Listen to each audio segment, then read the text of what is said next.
భువనేశ్వర్ కుమార్ తను బౌలింగ్ చేస్తుంటే ప్రత్యేకించి బాల్ స్వింగ్ అవుతూ ఉంటే ఎంత అందంగా ఉంటుంది. It's like poetry in motion. ఒక ఇళయరాజా గారి బ్యాక్గ్రౌండ్ మ్యూజిక్ లాగా అనిపిస్తుంది. మనసుకి ఎంతో ఆనందాన్ని ఇస్తుంది. ఇన్ఫ్యాక్ట్ బ్యాటర్స్ తన బౌలింగ్లో అవుట్ అయిపోయినా కూడా అరే ఇంత మంచి బాల్కి అవుట్ అయ్యానో అనుకుంటూ వెళ్ళిపోతారో అని అనిపిస్తుంది. ఏదో నా పిచ్చిది.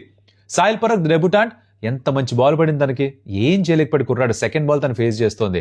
దాని తర్వాత ట్రిస్టన్ స్టబ్స్ బాల్ తనని ఆకర్షించింది తన వైపుకి, తన దగ్గరికి వస్తోందేమో అనిపించింది, అలా వెంటపడ్డాడు, ఎడ్జ్ తగిలి స్టిప్లోకి వెళ్ళిపోయింది.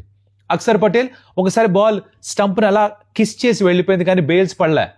మళ్ళీ ఇంకొక బాల్ రావాలి, ఎడ్జ్ తగలాలి, కీపర్ చేతితో వెళ్ళాలని రాసి ఉండింది కదా. ఇవన్నీ చూసిన తర్వాత అనిపించదు భువనేశ్వర్ కుమార్ ఇంకొక్కసారి ఇండియన్ జెర్సీలో కనిపిస్తే ఆ స్వింగ్ బౌలింగ్ మళ్ళీ చూసి ఆస్వాదిద్దాం, ఎంజాయ్ చేద్దామని. I hope BCCI takes note of this.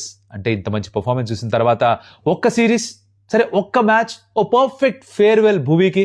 ఇన్ని సంవత్సరాలు ఇండియా కింద ఇచ్చిన తర్వాత ఇప్పటికీ 36 సంవత్సరాలు కూడా ఇంత అందమైన బౌలింగ్ వేస్తున్నప్పుడు does not deserve one more chance.